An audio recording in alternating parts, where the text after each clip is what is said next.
ఈ magic masala rice mornings హడావిడి లేకుండా కిడ్స్ లంచ్ బాక్స్లో ఇవ్వడానికైనా, ఆఫీస్ లంచ్ బాక్స్కి తీసుకెళ్ళడానికైనా, లేదు ఆ రోజు బాగా లేజీగా అనిపించి క్విక్గా ఇలాంటి రెసిపీస్ చేసేసుకుంటే చాలా ఈజీగా ఉంటుంది, టేస్టీగా ఉంటుంది. తప్పకుండా ట్రై చేయండి. హాయ్ అండి, అందరికీ నమస్కారం. Welcome to Divyamrutham. అందరు ఎలా ఉన్నారు? ఈ రెసిపీ రెగ్యులర్ వైట్ రైస్ అయినా, బాస్మతి రైస్ అయినా, మిల్లెట్స్తో అయినా కూడా చక్కగా చేసుకోవచ్చు. నేను ఇక్కడ ఒక గ్లాస్ బాస్మతి రైస్కి 2 గ్లాసెస్ వాటర్ వేసి 1 గంట పాటు నానబెట్టుకున్నాను. బాస్మతి రైస్ అయితే చాలా ఫ్లేవర్ఫుల్గా ఇంకా టేస్ట్ పెంచుతుందండి ఈ రెసిపీకి. బాస్మతి రైస్ ఎప్పుడైనా సరే ఒక అరగంట ముందే కుక్ చేసి రెడీగా ఉంచుకుంటే, ఇలాంటి వెరైటీ రైసులు చేసినప్పుడు అరగంట పాటు పక్కన ఉంచడం వల్ల ఒక్కొక్క మెతుకు చక్కగా లెంత్ బాగా పెరిగి చూడ్డానికి బాగుంటుంది. మనం ఈ బింది మసాలా ఫ్రైడ్ రైస్ కోసం ముందుగా ఒక మసాలా పౌడర్ని రెడీ చేసుకోవాలి. దానికోసం ఒక 2 స్పూన్స్ మినపప్పు తీసుకున్నానండి, పొట్టు తీసేసిన ఉద్దిపప్పు. దీన్ని చక్కగా రోస్ట్ చేసుకుందాం. ఇక్కడ దీనిలోనే 2 స్పూన్లు ధనియాలు వేస్తున్నానండి.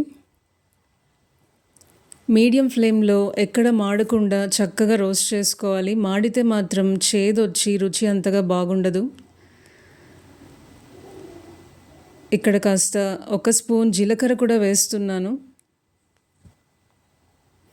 నేను వేయించిన పల్లీలు రెడీగా ఉన్నాయి కాబట్టి ఒక 2 స్పూన్స్ రెడీగా ఉన్న వాటిని వాడుతున్నానండి.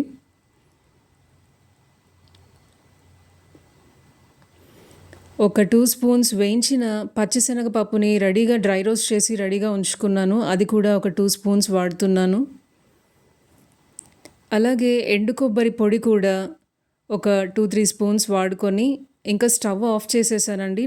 ఇవన్నీ నా దగ్గర వేయించినవి రెడీగా ఉన్నాయి కాబట్టి నేను రెడీగా వీటిని యూస్ చేసుకుంటున్నాను. మీ దగ్గర వేయించినవి రెడీగా లేకపోతే మాత్రం ఇక్కడ చూపిస్తున్న ఇంగ్రీడియంట్స్ మొత్తం డ్రై రోస్ట్ చేసుకోవాలండి. ఎండు కొబ్బరి పొడి మాత్రం లాస్ట్లో వేసుకుంటే సరిపోతుంది స్టవ్ ఆఫ్ చేశాక.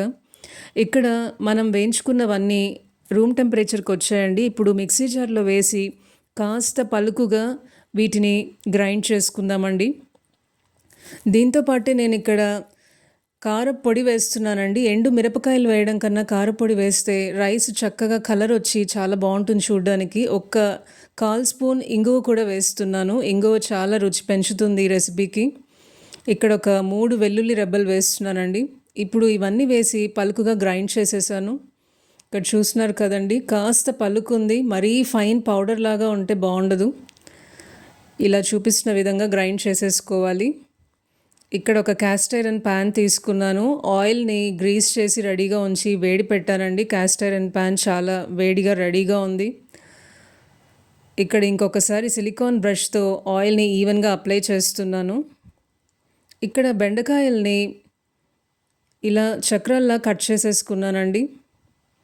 ఇక్కడ బెండకాయ జిగురు రాకుండా ఉండడానికి కొన్ని టిప్స్ షేర్ చేస్తానండి. క్యాస్ట్ ఐరన్ ప్యాన్లో అయితే తక్కువ ఆయిల్తో వేపుళ్ళు, బెండకాయని కూడా తక్కువ ఆయిల్తో చక్కగా ఎక్కడ జిగురు లేకుండా పొడి పొడిగా వేపుళ్ళు అయితే చేసుకోవచ్చండి.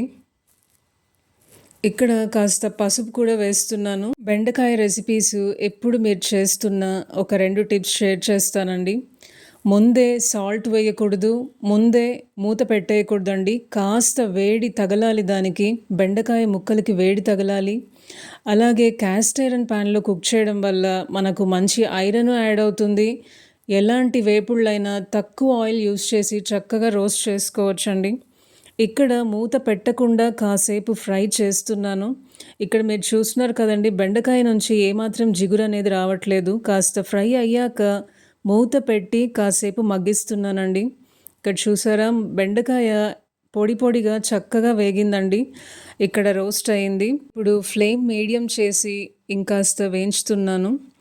ఇప్పుడు మనం ముందుగా రెడీ చేసుకున్న మసాలా పౌడర్ని వేసి ఫ్రై చేస్తున్నానండి. వీడియో చివరి వరకు చూడండి, ఒక సర్ప్రైజ్ ఉందండి. ఇక్కడ పౌడర్ వేసి ఇది చాలా డ్రైగా అనిపిస్తోంది, కాకపోతే వెయిట్ చేయండి. ఇక్కడ కాస్త సాల్ట్ వేస్తున్నాను. ఇక్కడ మనం ముందుగా ఉడికించుకున్న బాస్మతి రైస్ కాస్త కలుపుకోవాలండి. బాస్మతి రైస్ ఉడికిన తర్వాత అలాగే ఉంచేస్తే ముద్దగా అయిపోతుంది. ఫోర్క్ యూజ్ చేసి చక్కగా మిక్స్ చేసుకుంటే రైస్ ఎక్కడ విరగకుండా చక్కగా మనకు లెంత్ అలాగే ఉంటుందండి. ఇక్కడ నాకు ఇంకాస్త మసాలా పౌడర్ అయితే యాడ్ చేయొచ్చు అనిపిస్తోందండి. మసాలా పౌడర్‌ని ఎక్కువగా చేసి ఉంచుకుంటే ఈ రెసిపీకి యూజ్ అయినంత వరకు వాడుకొని తర్వాతది నెక్స్ట్ టైమ్ ఫ్రిడ్జ్‌లో ఉంచుకొని నెక్స్ట్ టైమ్ చేసినప్పుడు వాంగీబాత్‌లో అయినా కూడా ఈ పౌడర్ వాడుకోవచ్చు. ఇంకాస్త సాల్ట్ కూడా వేస్తున్నానండి. ఇప్పుడు చక్కగా మిక్స్ చేస్తున్నాను. ఇది 14 ఇంచ్ క్యాస్ట్ ఐరన్ పాన్ కాబట్టి దీనిలో రైస్ ఎక్కడ బ్రేక్ కాకుండా వెరైటీ రైస్ ఐటమ్స్ చేసినప్పుడు పొడి పొడిగా చక్కగా కుదురుతాయండి. ఇక్కడ నేను ఇంతవరకు ఒక్క స్పూన్ ఆయిలే యూజ్ చేశాను బెండకాయ వేపుడికి.